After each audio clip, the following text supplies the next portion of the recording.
تو یہاں اللہ رب العالمین نے صرف اس کی قباحت بیان کی، اور سورۃ بقرہ میں اس کو حارب اللہ و رسول کہا کہ وہ تو اللہ اور رسول کے ساتھ جنگ کے مترادف ہے۔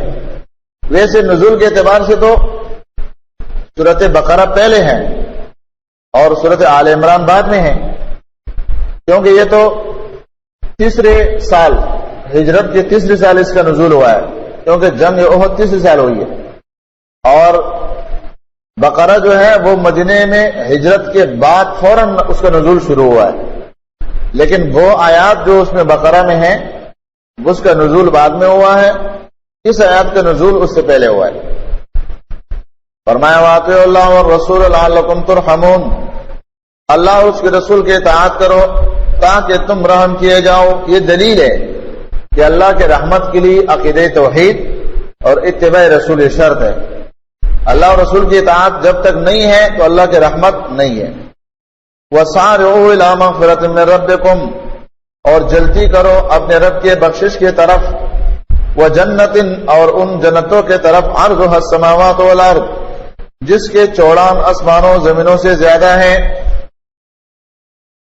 یعنی اس کا عرض آسمان اور زمین کے مطابق، چوڑان کا یہاں ذکر ہے نا، عرض۔ اور ہمارے ہاں ہر ایک زبان میں جب کسی چیز کی چوڑائی کا ذکر ہوتا ہے تو لمبائی انسان کے ذہن میں خود بخود آ جاتی ہے، کیونکہ ہر چیز میں چوڑان کم ہوتے اور لمبائی زیادہ ہوتی ہے۔ تو یہاں چوڑائی کا ذکر خالی اللہ نے کیا ہے کہ وہ جنتیں آسمانوں اور زمینوں کو ملا لو، جیسے کہ اس کی روایت صحابہ کے مختلف اقوال میں موجود ہے، عبداللہ بن عباس کے قول سے اور دوسرے علماء کے قول سے، کہ 7 آسمان ہے تو اس کو کولو، ان کو آپس میں ملا لو، 7 زمین ہے تو اس کو کولو، اس کو آپس میں ملا لو، تو یہ ہو گئی جنت کی چوڑائی۔ اور لمبائی کا پھر اندازہ لگاؤ کیا ہوگا، وہ ہمارے علم میں نہیں ہے، بس صرف اللہ نے ہم کو سمجھایا کہ جب آسمانوں اور زمینوں کو ملا لو یہ ہو گئی جنت کی چوڑائی، تو اب لمبائی کا اندازہ تم خود لگاؤ۔ اور اگر اس پر آپ اس بخاری کی روایت کی طرف جائیں گے، بخاری میں بھی ہے اور مسلم میں بھی ہے کہ اللہ کے رسول صلی اللہ علیہ وسلم نے فرمایا مجھے وہ آخری جنتی معلوم ہے، اللہ نے مجھے دکھایا ہے کہ وہ جنت میں داخل ہوگا، تو اللہ تعالیٰ اس کو جنت میں جب داخل کر دے گا وہ پلٹ کر آئے گا، اے اللہ اندر تو جگہ نہیں ہے، جگہ فل ہے، تو اللہ تعالیٰ فرشتوں سے کہے گا کہ اس کو لے جاؤ اور اس کو اپنا گھر دکھاؤ، اپنا منزل منصب دکھاؤ۔ جب ملک فرشتے اس کو لے جائیں گے تو اس کو کتنا جگہ دیں گے؟ نبی علیہ الصلوۃ والسلام نے فرمایا اس دنیا سے 10 گنا زیادہ۔ فرمایا یہ آخری شخص ہے جو جنت میں کم درجے والا داخل ہو رہے ہیں، تو آپ اس سے بڑھ کر درجات والے مقربین اور اعلیٰ قسم کے لوگ، ان کے مراتب، انبیاء کے مراتب، وہ کیسے ہوں گے؟ اور جیسے کہ آپ نے سنا ہے وہ مشہور حدیث بخاری کی کہ ان فی الجنت 100 درجہ، جنت میں 100 درجے ہیں، فی کل درجتین کما بین السماء والارض، ایک درجے میں اتنے چوڑان ہے، لمبائی ہے، دوری ہے، بلندی ہے، جس طرح زمین سے آسمان تک، اور 100 درجے ہیں۔ تو اس سے بندہ اندازہ لگائے کہ اللہ کی اس نعمت کا وسعت کتنا ہے۔ فرمایا اعدت للمتقین، تیار کیا گیا ہے متقین کے لیے۔ جنت کا اصل بناوٹ متقین کے لیے ہے، جیسے پہلے آیات میں ہم نے پڑھ لیا کہ جہنم کی اصل بناوٹ اعدت للکافرین کے لیے ہے، تو جنت کی اصل بناوٹ اعدت للمتقین کے لیے ہے۔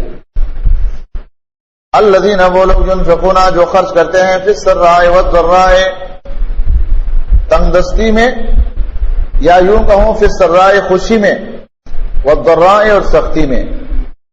خوش ہے تب بھی مال لگا رہے، ناخوش ہے، مال کم ہے، غربت ہے، تنگی ہے، تب بھی اس کے مطابق خرچ کر رہے، سرا ضرا۔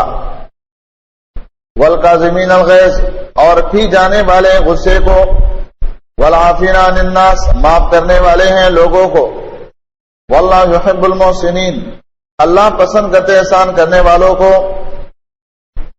یہ ایمان کی صفات کہ اللہ کے راستے میں مال خرچ کرتے ہیں اور اپنے غصے کو پی جاتے ہیں. نبی علیہ الصلوۃ والسلام نے غصے کی پی جانے کے لیے طریقہ بتایا نا کہ اگر تم کھڑے ہیں تو بیٹھ جاؤ, بیٹھے ہوئے ہیں تو ٹھیک لگاؤ, اور پانی پیو, اس لیے کہ شیطان یہ غصہ دیتا ہے, پانی کی وجہ سے وہ ٹھنڈا ہو جاتا ہے. پانی پیو, اعوذ باللہ پڑھو. لیکن اگر دو آدمی آپس میں لڑتے ہیں, آپ کسی کو بولو اعوذ باللہ پڑھو, غصے ہو جاتے, کیا ہوا ہے مجھے تم کہتے اعوذ باللہ پڑھو, مجھے کیا ہوا ہے, کیا میں کوئی پاگل ہوں, میں دیوانہ ہوں؟ ہاں بھائی, شیطان نے تمہیں پاگل بنایا ہے, اس لیے اعوذ باللہ پڑھو تاکہ شیطان بھاگ جائے. اس کے بارے میں جیسے کہ سلف صالحین کا ایک قول ہے, حسن رضی حسین کے بارے میں, اور بھی علماء نے دوسرے سلف صالحین کے بارے میں لکھا ہے کہ ان کے لونڈی نے وضو کا برتن پکڑا ہوا ہے, اس کو پانی ڈال رہی ہے, تو ہاتھ سے لوٹا نکل گیا. ہوتے نا وزنی برتن ہے تو ہاتھ سے نکل جاتے, تو اس کے سر میں زخم آ گیا, لگ گیا اس کے سر کو. تو وہ سمجھ گئی کہ اب تو یہ غصے میں آئے گا, تو انہوں نے یہ آیات پڑھ لی, والکاظمین الغیظ. مومن جو ہے وہ غصے کو پی جانے والے ہوتے ہیں.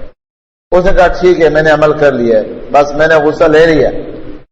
اس نے آگے سے کہا والعافین عن الناس, لوگوں کو معاف بھی تو کرتے ہیں, مالا معاف بھی تو کرو, صرف یہ نہیں کہ بس غصہ ٹھنڈا ہو گیا, مجھے مارنے سے چھوڑ دیا, اب دل میں بات رکھو. کہاں ٹھیک ہے, معاف بھی کر دیا. اب وہ سمجھ گئی کہ بات تو صحیح ٹھکانے پہ پہنچ رہی ہے, اب ایک ضرب رہ گیا. انہوں نے یہ دوسرا ٹکڑا پڑھ کے سنایا, واللہ یحب المحسنین, اللہ پسند کرتے ہیں احسان کرنے والوں کو, مانا مجھ سے میرے اوپر احسان کرو, مجھے آزاد کرو. تو اس نے کہا ٹھیک ہے, میں نے آزاد بھی کر دیا, تو آزادی بھی دے دی, کیونکہ وہ لوگ قرآن کو سنتے, حدیث کو سنتے, فوراً عمل کر لیتے. تو اس آیات سے اس نے کتنا فائدہ اٹھایا, اپنے مالک کو مارا بھی, زخمی بھی کر دیا بیچارے کو, اور آزادی بھی ان سے لے لی. اور آپ کو پتہ ہے عمر رضی اللہ عنہ کے بارے میں آتے ہیں نا کہ کان وقافا بکتاب اللہ, ہے وہ اللہ کی کتاب پر رک جانے والے تھے. جب اللہ کی کتاب کی کوئی آیات پڑھ لیتے, کان وقافا بکتاب اللہ. عمر رضی اللہ عنہ کے بارے میں یہ بہت سارے اقوال ہیں. تو قرآن کی آیات پر رک جاتے تھے, اور وہ مشہور واقعہ تو آپ کو معلوم ہے, اس صورت میں ہم پڑھیں گے اللہ کے نبی کی وفات کے بارے میں. والذین, وہ لوگ اذا فعلوا فاحشۃ, جب وہ کر بیٹھتے ہیں کوئی برائی کا کام, او ظلموا انفسہم, یا ظلم کر لیتے اپنے جانوں پر, ذکر اللہ, تو یاد کرتے اللہ تعالیٰ کو, فاستغفروا لذنوبہم, بس بخشش طلب کرتے ہیں اپنے گناہوں کے, ومن یغفر الذنوب الا اللہ, اور نہیں کوئی بخشنے والا گناہوں کے سوائے اللہ کے, کوئی نہیں بخشتا ہے, کوئی معاف نہیں کرتے ہیں, گناہوں کو معاف کرنے والا ذات صرف اللہ کی. وَلَمْ يُصِرُّوا عَلَى مَا فَعَلُوا, اور اصرار نہیں کرتے ہیں جو انہوں نے کیا ہے, مانا اپنے گناہوں پر قائم نہیں رہتے. گناہ کر لیے ٹھیک ہے, ہو گئی بات, شیطان نے دھوکہ دے دیا, اب اس پر ڈرتے نہیں ہیں, بس معافی مانگتے ہیں, روتے ہیں, اللہ کے سامنے گڑ گڑاتے ہیں. یہ مومن کی صفت ہے. اللہ فرماتے اولئک جزاؤہم مغفرۃ من ربہم, اولئک یہ لوگ ہیں, جزاؤہم ان کا بدلہ, مغفرۃ بخشش ہے, من ربہم ان کے رب کی طرف سے, وجنات اور باغات ہیں, تجری بہتے ہیں, من تحت الانہار, اس کے نیچے نہریں, خالدین فیہا, ہمیشہ رہیں گے اس میں. ونعم اجر العاملین, بہتر عمل ہے عمل کرنے والوں کا, بہتر اجر ہے عمل کرنے والوں کا. اس میں اشارہ ہے کہ دیکھو جنت دعووں سے نہیں ملتا ہے, وہ عمل کی جگہ ہے. اجر العاملین ہے یہ, اجر العاملین, عمل کر لو تو اللہ تعالیٰ تمہیں اس کا اجر دے دے گا. اور یہ دلیل ہے کہ ایمان کے اندر عمل کا بہت بڑا عمل دخل ہے, کیونکہ جنت اللہ ایمان کی بدولت دے گا. تو ساتھ میں اللہ فرماتے ہیں کہ اس جنت کو حاصل کرنے والوں کے پاس عمل ہونا ضروری ہے. مخل بالعمل جو ہے, مخل بالعمل, جس کے پاس عمل نہیں ہے اس کا مسئلہ بڑا خطرناک ہے کہ وہ مخل بالعمل کب تک جہنم میں رہے گا.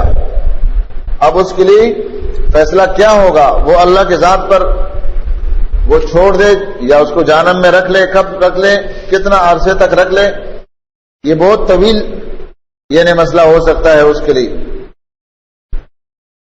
یہ اللہ رب العالمین نے فرمایا کہ معافی مانگو اللہ تعالیٰ سے. فمن عفا واصلح فاجرہ علی اللہ.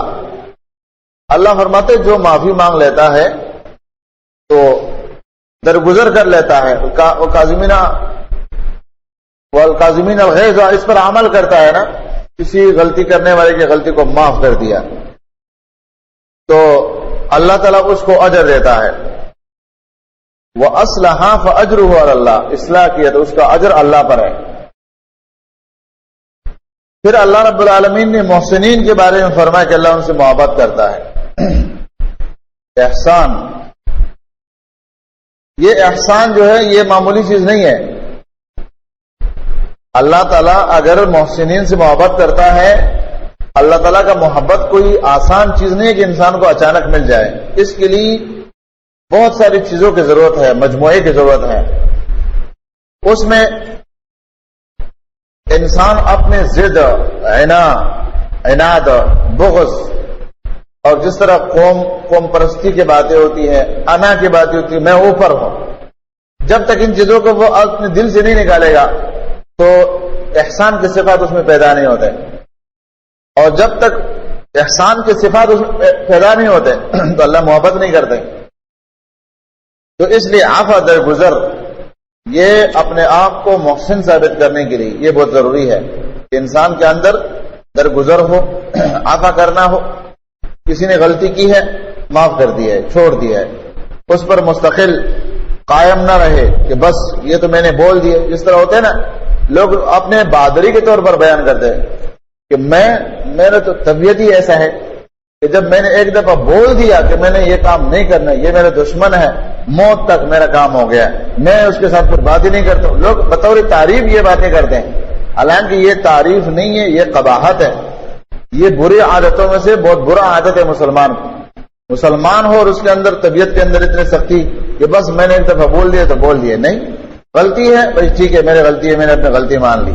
اچھا بھائی یہ معافی مانگتے، چلو میں نے معاف کر دیا، بات ختم. یہ اسلام ہمیں درس دیتا ہے. قد خلت من قبلكم سنن فسيروا في الارض فانظروا كيف كان عاقبة المكذبين.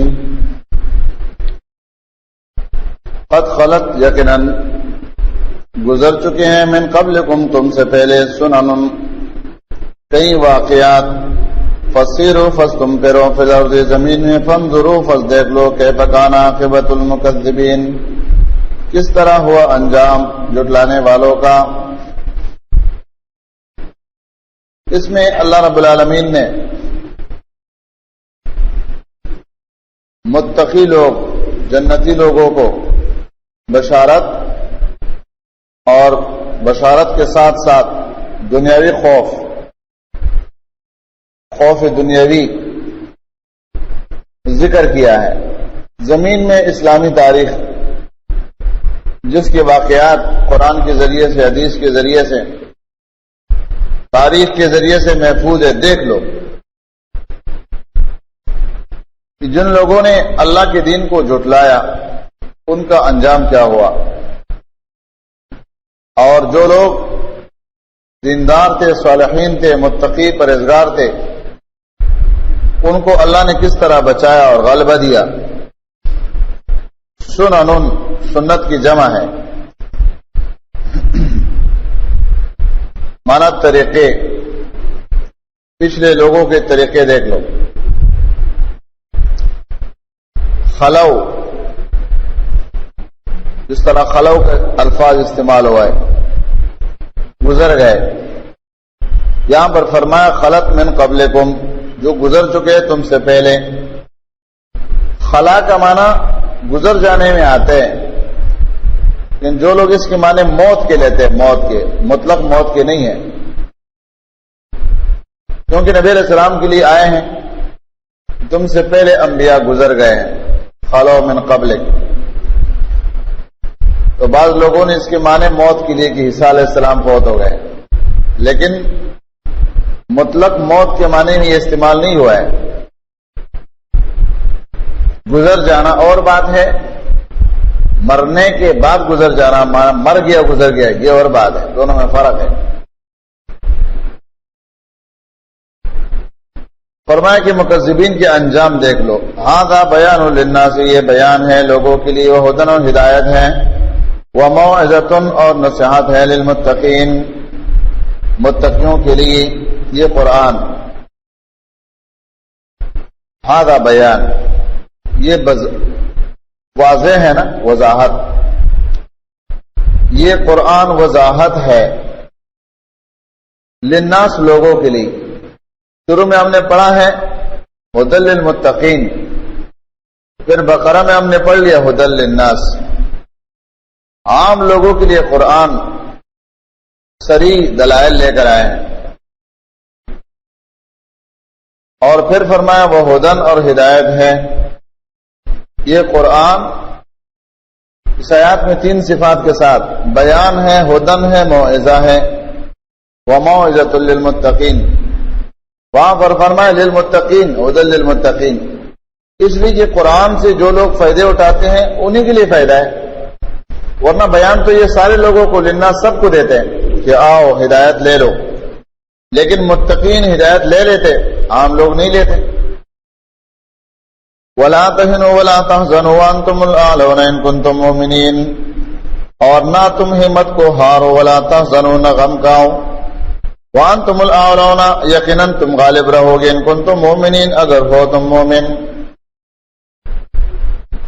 مانا مصائب آتے ہیں، پریشانیاں اور مختلف قسم کے ادوار، لیکن اس کی ضرورت نہیں ہے کہ تم دب جاؤ،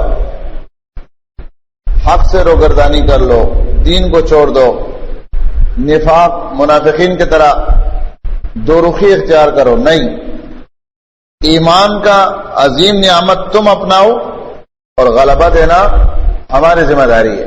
وَأَنْتُمُ الْأَعْلَوْنَ إِن كُنتُم مُؤْمِنِينَ، ایمان والوں کو ہمت دینا، کیونکہ جنگ احد میں 70 صحابہ کی شہادت بہت بڑی بات تھی، اور حمزہ رضی اللہ تعالیٰ عنہ اس میں شہید ہو گئے. تو یہ بہت صدمے کی بات، پریشانی کی بات. اللہ نے تسلی دی، اِن یمسسکم، اگر پہنچی ہیں تم کو، قرحٌ، کوئی تکلیف، تمہیں اگر کوئی تکلیف پریشانی پہنچ چکی ہے، فقد مس القوم قرح مثلہ، یقیناً پہنچ چکا ہے اس قوم کو تکلیف اس جیسے.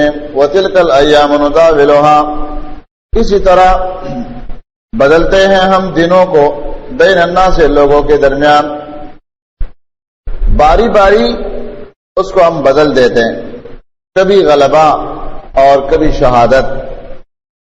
جیسے پہلے میں نے بتایا، اگر صرف مسلمانوں کو غلبہ ہی غلبہ حاصل ہو تو پھر تو جہاد بہت آسان کام ہوگا، لیکن نہیں، کبھی شہادتوں کی صورت میں عارضی مغلوبیت اور کبھی غلبہ مال غنیمت کی صورت میں، قیدیوں کی صورت میں. فرمایا وَلِيَعْلَمَ اللَّهُ الَّذِينَ آمَنُوا، تاکہ جان لے اللہ تعالیٰ ان لوگوں کو جنہوں نے ایمان لایا ہے، وَيَتَّخِذَ مِنْكُمْ شُهَدَاءَ، اور تاکہ بنائے تم میں سے کچھ کو شہید. وَاللَّهُ لَا يُحِبُّ الظَّالِمِينَ، اللہ پسند نہیں کرتے ظالموں کو. اس میں نبی علیہ السلام کے صحابہ کو اور ہر دور کے لوگوں کے لیے اطمینان اور تسلی کہ کبھی ایسا ہو جائے مسلمانوں پر تکلیف آ جائے، ساتھی زخمی ہو جائے، شہید ہو جائے، مالی نقصان ہو جائے. فرمایا ایسے تو ہوتے، کبھی کافروں کے ساتھ بھی تمہارا جب معاملہ ہوتا ہے تو ان کی ذلت اور رسوائی ہوتی ہے اور ان کے لوگوں کو مارتے ہو، ان کے مال کو ضبط کر لیتے ہو، لیکن تمہارے اور ان کی برابری تو پھر بھی نہیں ہے. اس موقع پر جب جنگ میں نبی علیہ الصلوۃ والسلام کے اس جنگ میں جب صحابہ 70 شہید ہو گئے تھے تو مشرکین مکہ نے کہا تھا کہ ہم برابر ہو گئے، جیسے کہ بخاری میں روایت ہے. ابو سفیان نے آواز دیا کہ افیکم ابا بکر، تم میں ابو بکر ہیں؟ نبی علیہ السلام نے فرمایا جواب نہیں دو. پھر پوچھا تم میں عمر ہے؟ جواب نہیں دو. پھر پوچھا تم میں محمد ہیں صلی اللہ علیہ وسلم؟ نبی علیہ السلام نے فرمایا جواب نہیں دو. پھر وہ خوش ہو گئے. اعلیٰ حبل اعلیٰ حبل، حبل ہمارا اعلیٰ ہو گیا کیونکہ ہمارے حبل بت نے ہماری مدد کی. اور لنا عزا ولا عزا لکم، ہمارے عزا نے ہماری مدد کی، تمہارا تو عزا ہی نہیں ہے. پھر نبی علیہ السلام نے صحابہ کرام سے فرمایا جواب دو. یہاں علماء نے یہ لکھا ہے کہ دیکھو اگر یہ کوئی کہہ دے نبی حاضر ناظر نہیں ہے، کوئی توہین کی بات نہیں ہے، ورنہ یہاں صحابہ کہہ رہے تھے یہ تو بہت بڑی توہین ہے، نبی ہم میں حاضر ہے اور ہم خاموش ہے. نہیں، حاضر ناظر ہے. آپ ضرورت ہی نہیں ہے اس مسئلے کو چھیڑنے کی، کیا ضرورت ہے؟ ہاں جب انہوں نے اللہ کے توحید کو چھیڑا ہے اب بولو. پھر نبی علیہ السلام نے فرمایا جواب دو. کیا جواب دے؟ کہا جواب دو لنا مولا ولا مولا لکم، ہمارا مولا ہے تمہارا مولا نہیں ہے، ہم اللہ رب العالمین کے بندے، ہمارا مددگار ہے. اور باقی جب تم لوگوں نے یہ بات کہی ہے کہ ہم برابر ہو گئے تو برابر ہم نہیں ہیں. ہمارے جو ساتھی شہید ہو گئے وہ جنت میں چلے گئے، تمہارے جو بندے بدر میں مارے گئے وہ جہنم میں چلے گئے. کیسے ہم برابر ہیں؟ برابری نہیں ہو سکتی ہے، ہمارے تمہارے برابری نہیں ہے. تو یہاں پر اللہ رب العالمین نے فرمایا فقد مس القوم قرح مثلہ، اس طرح تو اس قوم کو بھی تکلیف پہنچ چکی تھی جو تمہیں پہنچی ہے، بلکہ ان کی تکلیف ڈبل تھی. فرمایا وتلک الایام نداولها بین الناس، یہ تو ایام ہے، دن ہے، اسی طرح ہم اس کو لاتے لے جاتے ہیں باری باری، کبھی ان کی شکست کبھی ان کی شکست. آگے فرمایا وَلِيَعْلَمَ اللَّهُ الَّذِينَ آمَنُوا، عالم یعلم ظاہر یظہر کے معنی میں ہے تاکہ ظاہر کر دے اللہ تعالیٰ ان لوگوں کو جنہوں نے ایمان لایا ہے. وَيَتَّخِذَ مِنْكُمْ شُهَدَاءَ، ایمان لایا ہے ان کو ظاہر کر دے، مانا ان سے منافقین کا تفریق ہو جائے کہ مومن صرف یہ ہے سب نہیں ہے. عبداللہ بن ابی اور ان کے ساتھی وہ الگ ہو جائے. وَيَتَّخِذَ مِنْكُمْ شُهَدَاءَ، اور بنا لے تم میں سے بعض کو شہید، شہادتوں کے مرتبے دینے تھے اللہ نے. اور پھر فرمایا کہ ظالموں سے اللہ محبت نہیں کرتا، مشرک ظالم ہے اللہ ان سے محبت نہیں کرتا، موحد متبع سنت ان سے اللہ محبت کرتا ہے. اور پھر اس امتحان کا وجہ بتایا وَلِيَمْحَصَ اللَّهُ الَّذِينَ آمَنُوا وَيَمْحَقَ الْكَافِرِينَ، اور تاکہ پاک صاف کر دے اللہ تعالیٰ ان لوگوں کو جو ایمان لائے ہیں اور مٹا دے کافروں کو. جہاد کے ذریعے سے اور امتحانات کے ذریعے سے محض ہوتا ہے. محض مانا کسی چیز کو صاف کر دینا، جس طرح کپڑے کو ہم رگڑ کے صاف کرتے، محض کر دیا، صفائی کر دی، اچھے طریقے سے جانچ پڑتال ان کی ہو گئی، ایمان واضح ہو گیا. اور جہاد کے ذریعے ہے اللہ تعالیٰ محق بھی کرتا ہے، محض مسلمانوں کا اور محق کافروں کا. وَيَمْحَقَ الْكَافِرِينَ، مٹھا ڈالتا ہے. اور یہ دلیل ہے کہ جو لوگ کہتے ہیں کہ ہم صرف دعوت کریں گے، کافروں کا محق نہیں کر سکتے. محق تب ہوگا جب دعوت کے ساتھ جہاد بھی ہوگا، کیونکہ یہ اللہ کا قانون ہے. ہم حسبتم، کیا گمان کیا تم لوگوں نے، ان تدخلوا الجنت، کہ تم داخل ہوں گے جنت میں. وَلَمَّا يَعْلَمِ اللَّهُ الَّذِينَ جَاهَدُوا مِنْكُمْ وَيَعْلَمَ الصَّابِرِينَ، اور نہیں جانا اللہ تعالیٰ نے ان لوگوں کو جنہوں نے جہاد کیا تم میں سے، اور نہیں جانا صبر کرنے والوں کو. یہاں پر بھی معنی وہی ہوگا، جانتا تو اللہ پہلے سے ہے، معنی ظاہر کرنا. ابھی اللہ نے ان لوگوں کو ظاہر نہیں کیا جو اللہ کے راستے میں جہاد کرتے ہیں، اور ان لوگوں کو جو آنے والے مصائب پر صبر کرتے ہیں، زخمی ہونے پر صبر، ساتھیوں کے شہادت پر صبر، مال غنیمت کا ہاتھ سے نکل جانے پر صبر. ان تمام چیزوں کو ابھی اللہ نے بطور امتحان ظاہر نہیں کیا ہے تو اللہ چھوڑ دے گا تمہیں اور تم جنت میں چلے جاؤ گے؟ فرمایا نہیں، یہ اللہ کا قانون نہیں ہے. وَلَقَدْ كُنْتُمْ یقیناً تھے تم تمنون الموت، تمنا رکھتے تھے موت کے. موت سے مرانا یہاں موت سے مراد جہاد. من قبل ان تلقوه، پہلے اس سے کہ تم ان سے ملے. اب جہاد میں آ گئے. یہ اشارہ اس بات کی طرف کہ جنگ بدر کی باتیں سننے کے بعد تمہیں بڑا شوق تھا کہ اب ہم بھی اللہ کے راستے میں لڑے اور جہاد کے ذریعے سے ہمیں اعلیٰ مراتب حاصل ہو جائے. اس سے پہلے تمہیں تمنا تھی، فقد رأیتموہ یقیناً تم نے اس کو مشاہدہ کر لیا. ابھی یقیناً اپنے آنکھوں سے دیکھ لیا. کیوں؟ میدان جہاد ایسا ہے جیسے کہ موت کو دیکھنا. اور ان لوگوں کی لڑائی میں اور اس وقت کی لڑائی میں تو بہت فرق ہے. یعنی جرت مندی کے اعتبار سے، بہادری کے اعتبار سے اس میں بہادری بہت زیادہ ہے. کیونکہ دو آدمی آمنے سامنے جا رہے ہیں، ایک کے ہاتھ میں بھی تلوار ہے، دوسرے کے ہاتھ میں بھی تلوار ہے. تلواروں سے ایک دوسرے کے سر پر اور کندھوں پر، ہاتھوں پر وار کرنا یہ مشکل جنگ ہے. اور ابھی تو ہتھیار وہ آ گئے ہیں کہ آپ کو اپنا پتہ ہی نہیں ہوگا کہ آپ کی بوٹی کہاں ہے اور آپ کا سر کہاں ہے.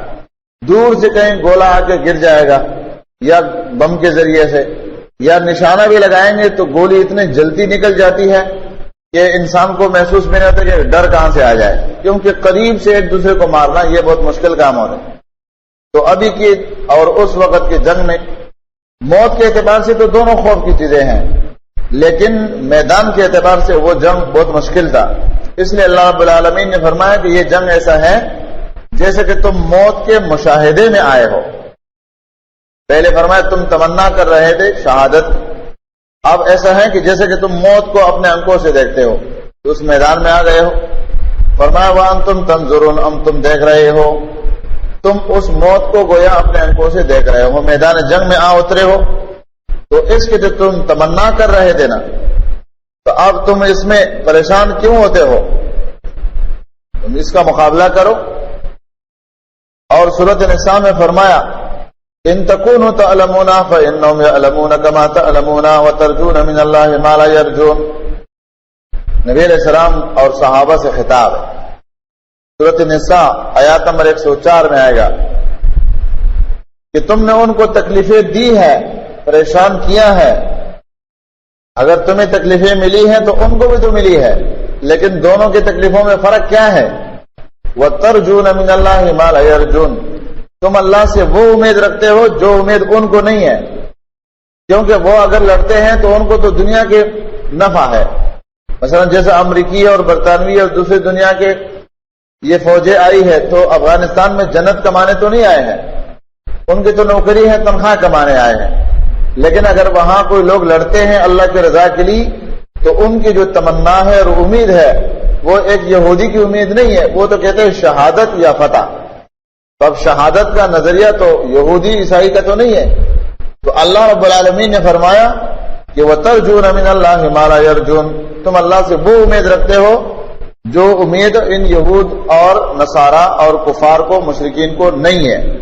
تو لہذا اس اعتبار سے تمہارا ہر جانب خیر میں ہے، تمہارے ہر سمت میں فائدہ ہے، نقصان ان کا ہے. اس میں اللہ رب العالمین نے گویا کہ بشارت دی ہے.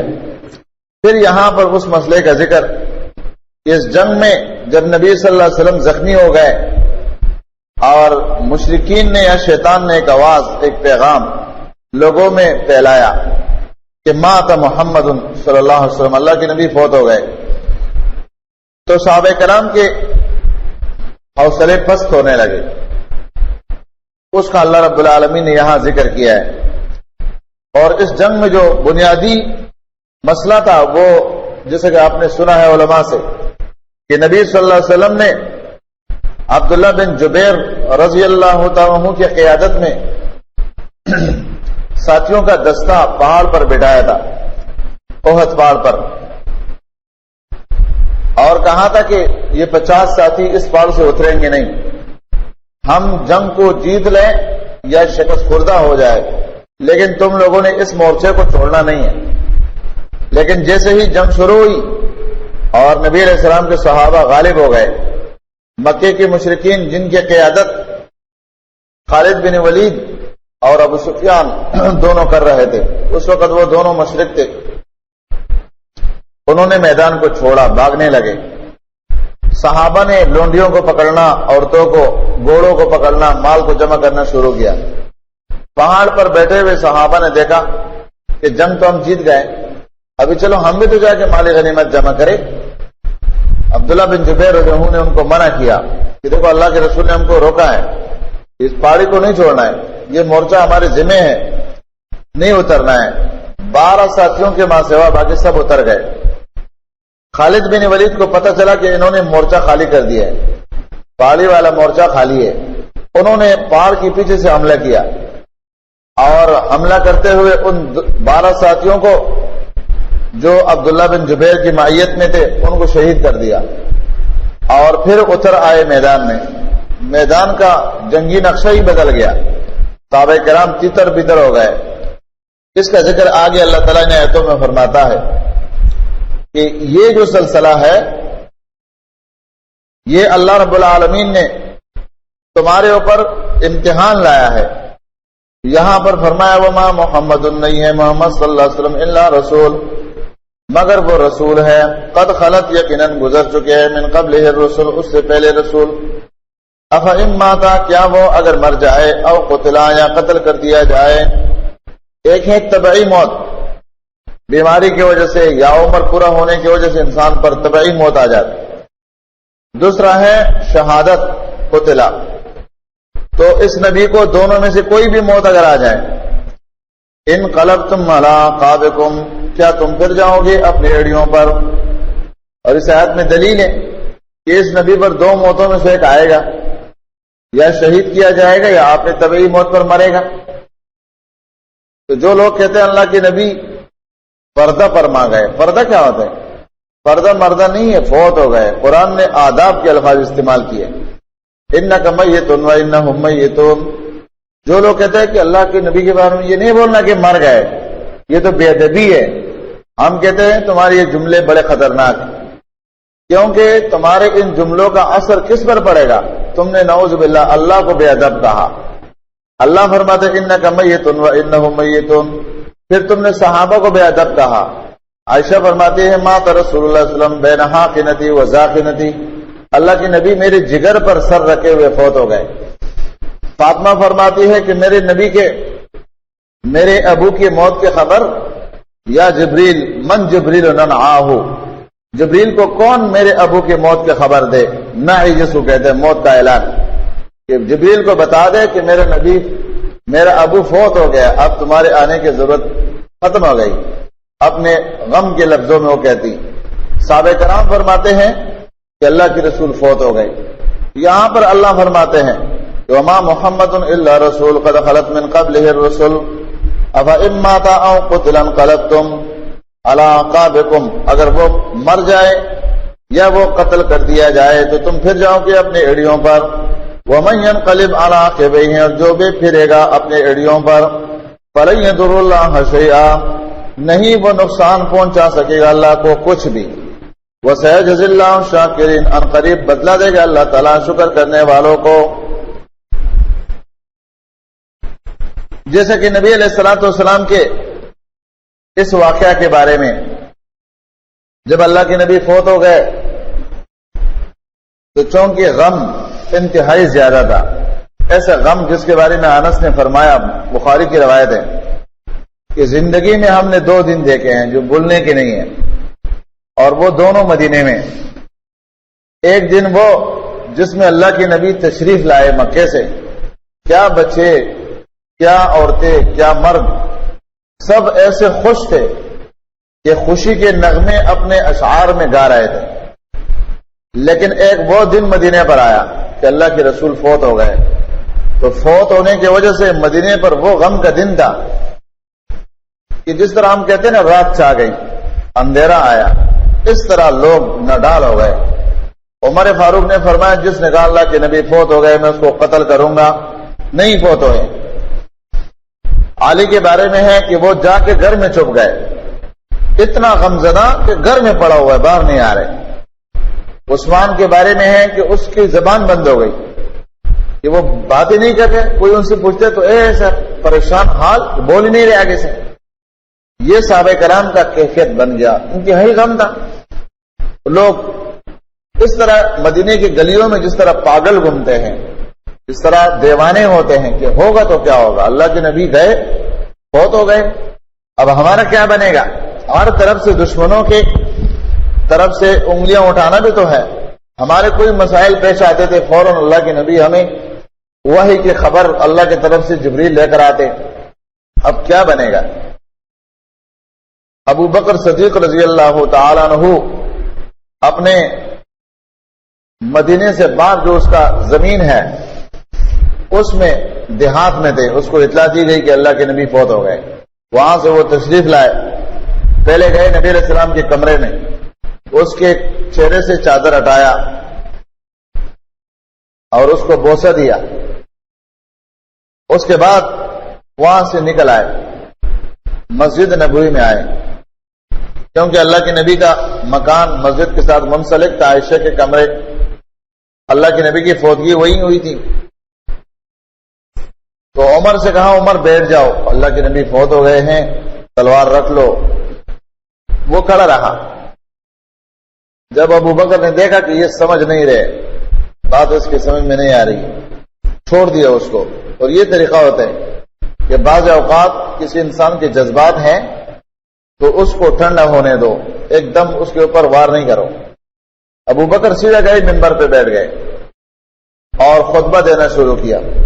پہلے یہ آیات پڑھ لیا، وما محمد الا رسول قد خلت من قبله الرسل افإن مات او قتل انقلبتم. یہ آیات پڑھ لیا.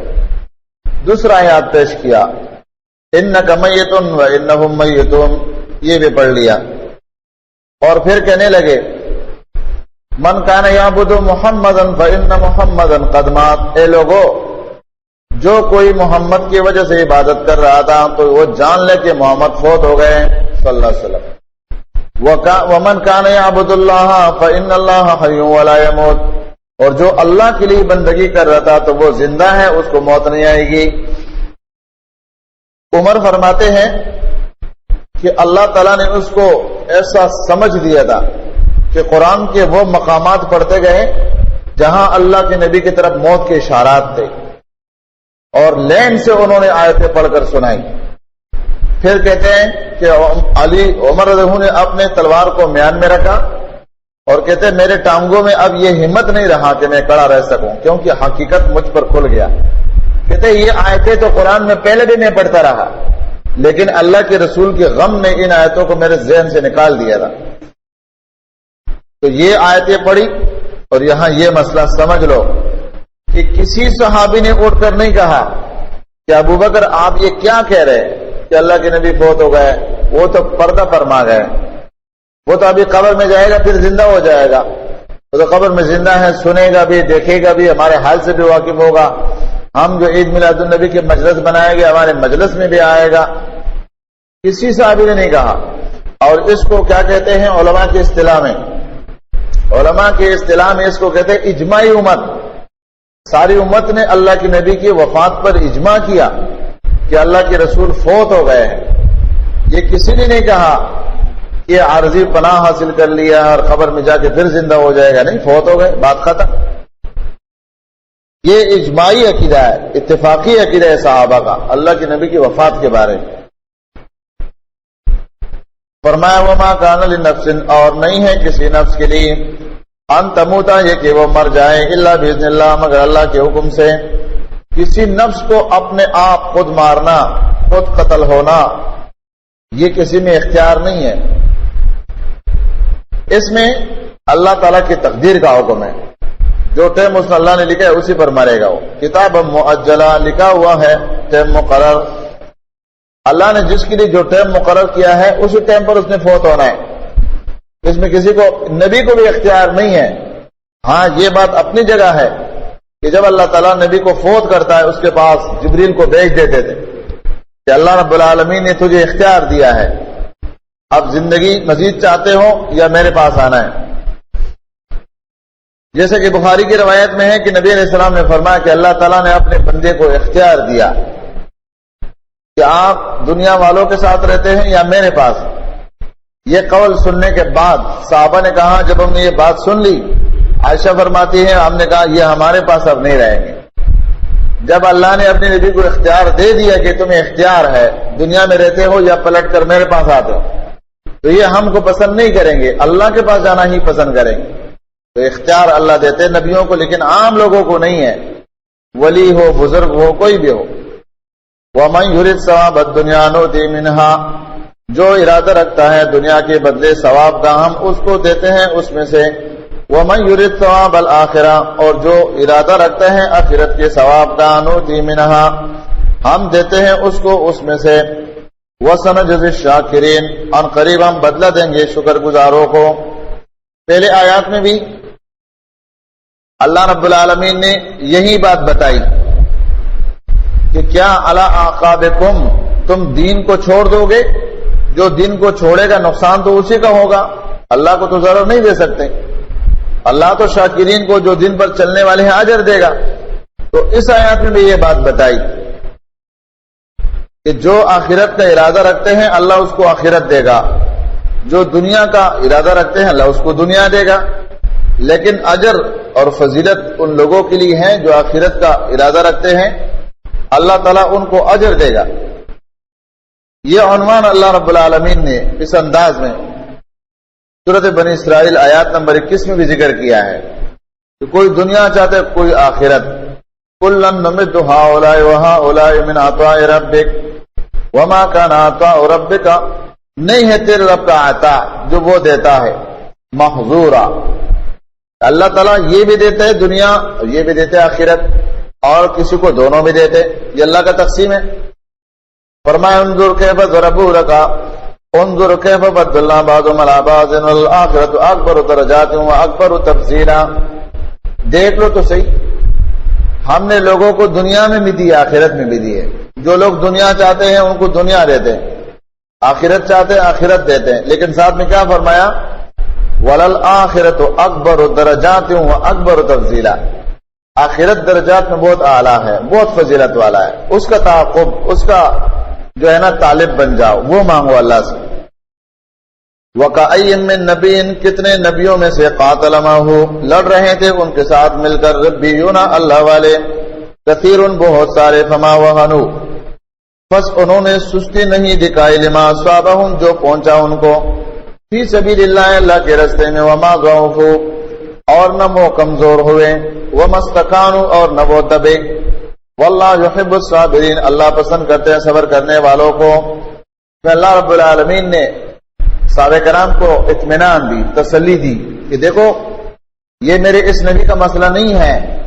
اس نبی سے پہلے بھی لوگ اللہ کے نبیوں کے ساتھ مل کر جہاد کیا کرتے تھے، اور یہ دلیل ہے کہ جہاد پہلے نبیوں کا بھی کام تھا اور ہمارے نبی نے بھی یہ کام انجام دیا ہے.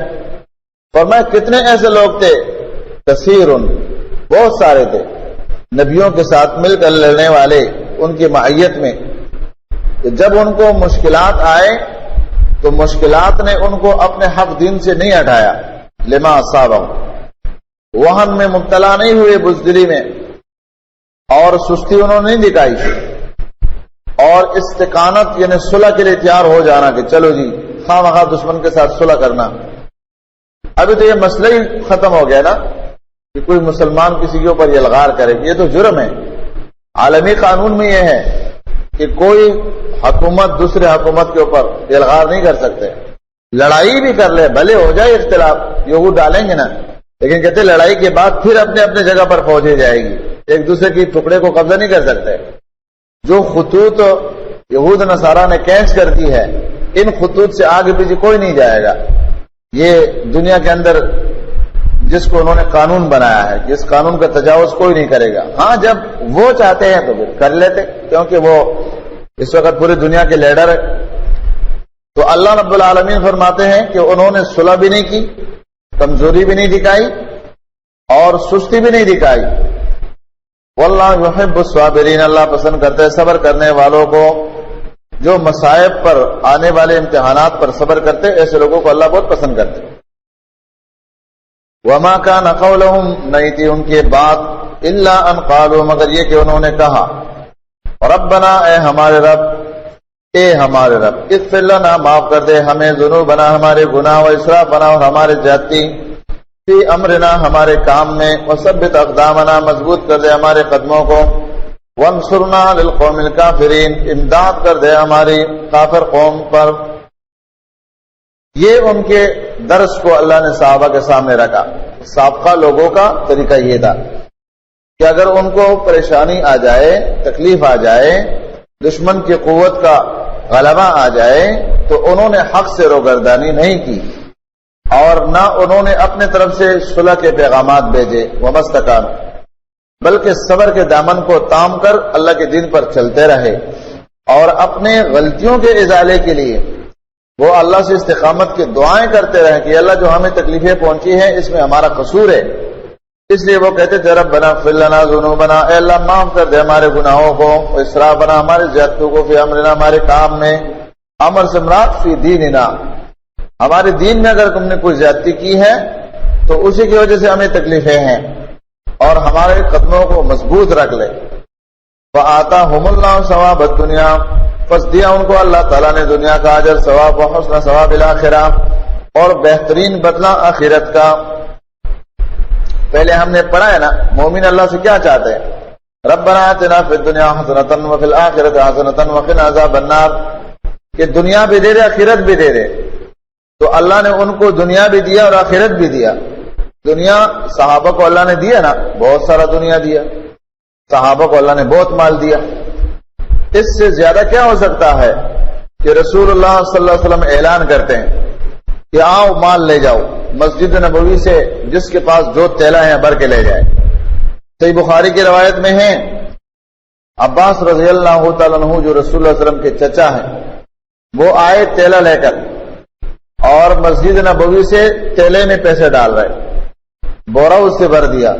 اب ظاہر بات ہے آپ کو پتہ ہے اس وقت یہ کاغذ کے نوٹ تو تھے نہیں، تو سونا یا چاندی، درہم دینار، اتنا تیلا اس نے بھر دیا کہ اٹھا نہیں سکتے۔ نبی علیہ السلام سے فرماتے ذرا ہاتھ لگا اٹھواؤ، اللہ کے نبی نے فرمایا جتنا لے جا سکتے ہیں اٹھا سکتے اتنا ڈالو۔ اس نے بورے سے کم کیا تھوڑا سا، پھر کوشش کی اٹھانے کے، پھر بھی نہیں اٹھا سکا، پھر کہا اللہ کے نبی نے فرمایا کم کر دو، جتنا اٹھا سکتے اتنا لے جاؤ۔ اس نے بورے سے پھر بھی ہاتھوں سے کچھ نکال دیا اور پھر بڑی مشکل کے ساتھ اٹھا کر اپنے کندھے پر رکھا، اور پھر جا رہے ہیں تو اس کے ساتھ ٹھہرا جا رہے۔ نبی علیہ الصلوۃ والسلام دیکھ کر ہنسنے لگے کہ انسان کتنا حریص ہے۔ اب یہ وہ وقت تھا کہ یہیں عباس رضی اللہ تعالی عنہ نے بدر میں قیدی بن کر صحابہ کرام کو اس کے بدلے میں اللہ کے نبی نے پیسے دیے کہ چچا کا پیسے میں دوں گا، کیونکہ میرا چچا ہے قیدی بن کر آیا ہے، اس کے پیسے میں دوں گا۔ اور اللہ تعالیٰ نے اس کے لیے ذکر بھی کیا، آگے قرآن میں ہم پڑھیں گے۔ اللہ نے فرمایا اگر تمہارے دلوں میں اللہ نے ایمان پایا تو یہ جو تم سے فدیہ لیا گیا ہے بدر میں، اس سے بڑھ کر اللہ تمہیں دے گا۔ عباس فرماتے ہیں کہ اللہ نے ہمارے دل میں ایمان پایا تو اللہ نے اس سے بڑھ کر ہمیں بوریاں بھر بھر کے دے دی۔ وہاں تو ہم نے تھوڑے پیسے دیے تھے، اس کے بدلے میں اللہ نے بہت سارے غنیمتیں دی۔ تو یہاں اللہ تعالیٰ نے فرمایا کہ اللہ نے ان کو دنیا بھی دی آخرت بھی دی۔ واللہ یحب المحسنین، اللہ محبت کرتا ہے محسنین کے ساتھ۔ محسنین معنی اخلاص سے محبت کرنے والے، اخلاص سے عبادت کرنے والے۔ احسان کے بارے میں آپ کو پتہ ہے نا، مشہور حدیث ہے، اللہ کے رسول صلی اللہ علیہ وسلم سے جبریل نے پوچھا تھا مل احسان، قال ان تعبد اللہ کانک تراہ فان لم تکن تراہ فانہ یراک، یہ ہے احسان، اخلاص کے ساتھ اللہ کی بندگی کرنا۔ یا ایھا الذین آمنوا، ایمان والو، ان تطیعوا الذین کفروا، اگر تم نے پیروی کی ان لوگوں کے جنہوں نے کفر کیا، یردوکم علی اعقابکم، پھیر دیں گے وہ تم کو تمہارے ایڑیوں پر، تمہارے ایڑیوں پر تمہیں کس طرف پھیر دیں گے؟ شرک کے طرف، کفر کے طرف، فتنقلبوا خاسرین، تم پلٹ جاؤ گے نقصان پانے والے۔ یہ دعوت اللہ نے کتنا پیش کیا ہے، ایمان والو اگر تم یہود نصارا کے بات مانو گے تو جان لو وہ اسلام سے تمہیں دور کریں گے۔ فتنقلبوا خاسرین، تم پلٹ جاؤ گے نقصان والے، نقصان اٹھاؤ گے۔ ہاں یہ بات ہے کہ ان کی ولایت کو چھوڑو، بل اللہ مولاکم، بلکہ اللہ تمہارا کارساز ہے، مولا تمہارا ہے نا، تو ان کی ولایت کی کیا ضرورت ہے؟ وہ خیر الناصرین، اور وہ بہترین مددگار ہے۔ قرآن کریم کی یہ آیات، اس جیسے آیتیں انسان کو اتنا اطمینان دیتا ہے کہ دنیا کے وسائل سے انسان کی نظریں اٹھ جاتی ہے۔ اللہ فرماتے ہیں ناصرین بہت سارے دنیا میں ہوں گے نا، لیکن خیر الناصرین، بہترین مددگار میں ہوں۔ میرے لیے تو کسی چیز کی ضرورت ہی نہیں ہے نا، وَمَا يَعْلَمُ جُنُودَ رَبِّكَ إِلَّا هُوَ، تمہارے رب کے لشکر کو کوئی نہیں جانتے سوائے اللہ کے، تو آپ لشکر بھیجنے کی بھی ضرورت نہیں ہے۔ جس زمین پر دشمن کھڑا ہے وہ زمین کس کا ہے؟ میرا ہے، بلکہ میرے پاس ایسے کام ہے کہ وہ زمین کو بھی بولنے کی ضرورت نہیں ہے، آسمان کو بھی بولنے کی ضرورت نہیں ہے، فرشتوں کو بھی بھیجنے کی ضرورت نہیں ہے۔ سَنُلْقِي فِي قُلُوبِ الَّذِينَ كَفَرُوا الرُّعْبَ بِمَا أَشْرَكُوا، میں تو ان کے دل میں خالی خوف ڈال دیتا ہوں، پھر وہ بھاگتے ہیں تم سے۔ میرے پاس تو ایسے طریقے ہیں۔ یہاں پر فرمایا وَهُوَ خَيْرُ النَّاصِرِينَ، بہترین مددگار ہے وہ، اس کی مدد کے طریقے مختلف۔ سَنُلْقِي فِي قُلُوبِ الَّذِينَ كَفَرُوا الرُّعْبَ بِمَا أَشْرَكُوا بِاللَّهِ، ان قریب ڈال دیں گے ہم ان لوگوں کے دلوں میں جنہوں نے کفر کیا خوف، بسبب اس کے جو انہوں نے شرک کیا اللہ کے ساتھ۔ ما وہ جو لم ينزل بے سلطانہ، نہیں اتاری ہے اس کے ساتھ کوئی دلیل، ایسی چیز کو انہوں نے اللہ کے ساتھ شریک ٹھہرایا، وہ چاہے عزیر علیہ السلام ہو، چاہے وہ عیسیٰ علیہ السلام ہو، چاہے وہ عبد القادر جیلانی ہو، وہ چاہے کوئی اور ہو، اللہ نے اس پر کوئی دلیل نہیں اتاری ہے۔ یہ آیات اور اس جیسے اور آیتیں قرآن کی اس بات کی دلیل ہے کہ مشرکین کے پاس اپنے شرک ثابت کرنے کے لیے کوئی دلیل نہیں ہے۔ وہ کسی کو دلیل بنائے تو وہ ان کے اپنے زبردستی ہوگی، دلیل وہ نہیں بنے گی۔ اللہ فرماتے ہم نے اس پر کوئی دلیل نہیں اتارا، اور یہ آیات اس بات کی دلیل ہے کہ مسلمان جب تک موحد ہوتے، صرف نام کے مسلمان نہیں، جب تک یہ اللہ کے توحید پر ہوتے ہیں تو یہود نصارہ اور مشرکین ان کا مقابلہ نہیں کر سکتے، کیونکہ ان کے مقابلے میں اللہ ان کے دلوں میں خوف ڈالتے ہیں۔ ہاں جب دونوں کے صفیں برابر ہو جاتی ہے، ادھر سے آواز لگے یا علی، نعرہ حیدری یا علی، نعرہ رسالہ یا رسول اللہ، اور نعرہ چشتی اور نعرہ ہی نعرہ لگ جائے غیر اللہ کا، تو پھر ادھر سے بھی غیر اللہ کا نعرہ ہو تو اب برابری ہو جائے گی۔ ان کے دلوں میں بھی خوف، ان کے دلوں میں بھی خوف، اب ان کی برابری ہو گئی۔ لیکن اگر یہ موحد ہے، یہ صرف کہتے اللہ کے ماں سوا کوئی مدد نہیں کر سکتا، علی بھی اللہ کی مدد کا محتاج تھا، پیغمبر بھی محتاج تھا، اور سارے کائنات کے لوگ اللہ کی مدد کے محتاج ہے، یہ عقیدہ جو لوگ بنا لے تو ان کے خوف اور رعب کو پھر اللہ تعالیٰ مشرکین کے دلوں میں ڈالتا ہے۔ فرمایا وَبِئْسَ مَثْوَى الظَّالِمِينَ، فرمایا ان کا ٹھکانہ کیا ہے؟ جہنم، اور وہ بہت برا ٹھکانہ ہے ظالموں کے لیے، کیونکہ مشرک ظالم ہے، ان کے لیے ٹھکانہ بہت برا اللہ نے بنایا۔ وَلَقَدْ يَقِينًا صَدَقَكُمُ اللَّهُ، سچ کر دکھایا تمہیں اللہ تعالیٰ نے وعدہ اپنا وعدہ، اذ تحسونہم، جب تم ان کو کاٹ رہے تھے بإذنہ، اس اللہ کے حکم سے، حتیٰ یہاں تک اذا فشلتم، جب تم نے ہمت میں پستی کر دی، پھسل گئے، تم بے ہمت ہو گئے، وتنازعتم، اور تم نے جھگڑا کیا فی الامر، رسول صلی اللہ علیہ وسلم کے حکم کے بارے میں۔ یہاں امر سے مراد وہی 50 صحابہ کا اختلاف کہ بعض نے مورچے کو سنبھالا اور بعض اتر آئے، اللہ کے نبی کے اس حکم کو چھوڑ دیا۔ فرمایا وتنازعتم، اختلاف کیا تم نے آپس میں، جھگڑا کیا تم نے آپس میں، فی الامر، حکم میں، حکم کیا؟ حکم رسول میں، وعصیتم، اور تم لوگوں نے نافرمانی کی، من بعد ما اراکم، بعد اس کے جب تم لوگوں نے دیکھا، ما اس چیز کو تحبونا جو تم پسند کرتے تھے، منکم تم میں سے من وہ تھے یرید الدنیا جن کا ارادہ تھا دنیا کا، ومنکم اور تم میں سے من وہ تھے یرید الآخرہ جن کا ارادہ تھا آخرت کا، ثم صرفکم، پھر پھیر دیا اللہ تعالیٰ نے تم کو، عنہم ان سے، لیبتلیکم تاکہ ازمائے وہ اللہ تعالیٰ تمہیں، وَلَقَدْ عَفَا عَنْكُمْ، یقیناً معاف کر دیا اللہ تعالیٰ تم سے، وَاللَّهُ ذُو فَضْلٍ، اللہ تعالیٰ فضل والا ہے، علی المؤمنین، ایمان والوں پر۔ یہاں اللہ تعالیٰ نے اس جنگ کا نقشہ کھینچ لیا، بیان کیا کہ اللہ نے تمہارے ساتھ جو وعدہ کیا تھا کہ میں مدد کروں گا وہ تو پورا کیا تھا، کیونکہ جب شروع ہوئی جنگ تو مشرکین کو شکست اللہ نے دے دی، وہ بھاگنے لگ گئے، میدان چھوڑ دیا، لیکن اس کے بعد تم لوگوں نے آپس میں اختلاف کیا، اختلاف کی صورت میں مورچہ خالی کیا، بعض نے مال غنیمت کے پیچھے اترنے کی کوشش کی، بعض نے مال غنیمت کو خیر آباد کہہ دیا اور رسول کے اطاعت میں پہاڑی پر بیٹھے رہے، اپنے مورچے کو سنبھالا۔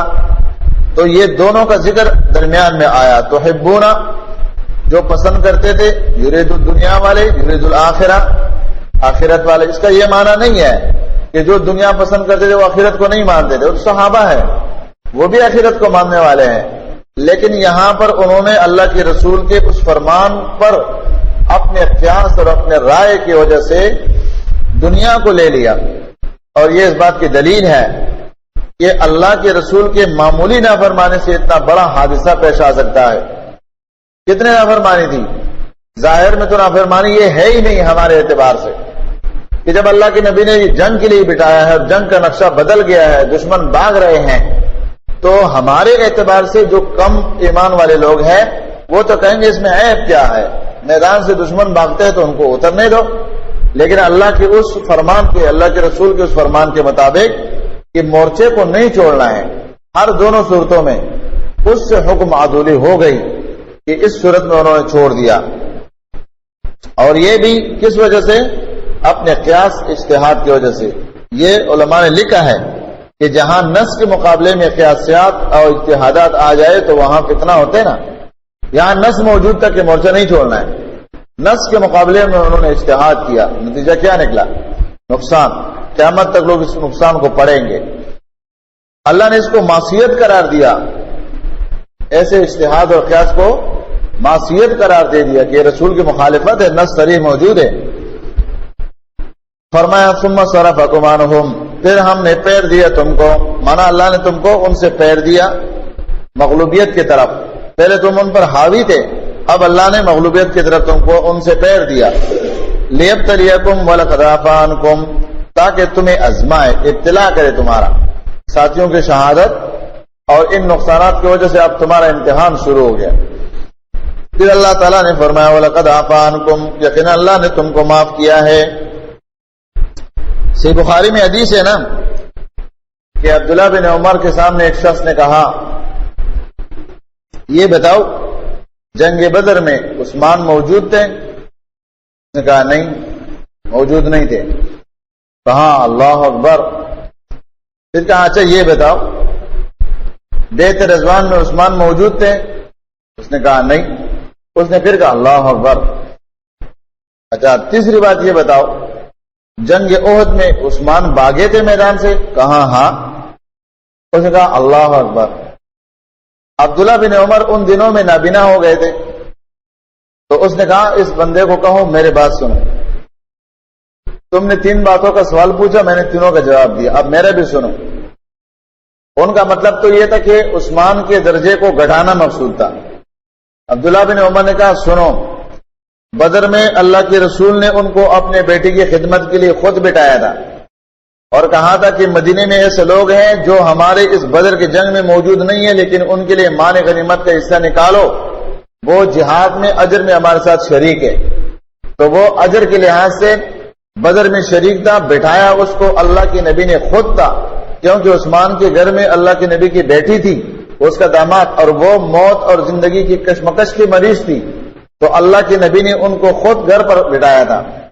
باقی رہی بات بیعت رضوان کی، تو بیعت رضوان تو ہوئی ہی عثمان غنی کے لیے ہے، تو وہ کیسے حاضر ہوتے؟ وہ تو خود تھے مکے میں. اور دوسری بات یہ کہ اللہ کے نبی نے اپنا ہاتھ رکھ دیا تھا کہ یہ عثمان کا ہاتھ ہے، اس میں تو اللہ نے رسول نے اس کو شریک کیا تھا. اور تیسری بات یہ ہے کہ نبی صلی اللہ علیہ وسلم نے یہ بیعت لیا تھا عثمان کے لیے، اور موت کی بیعت تھی. ان لوگوں میں عثمان کے مقابلے میں مکے کے لوگوں پر احسان کرنے والا صحابہ میں کوئی نہیں تھا، اس لیے اللہ کے نبی نے ابو بکر، عمر، علی سب کو چھوڑ کر عثمان کو مکے والوں کے ساتھ صلح کرنے کے لیے بھیجا تھا.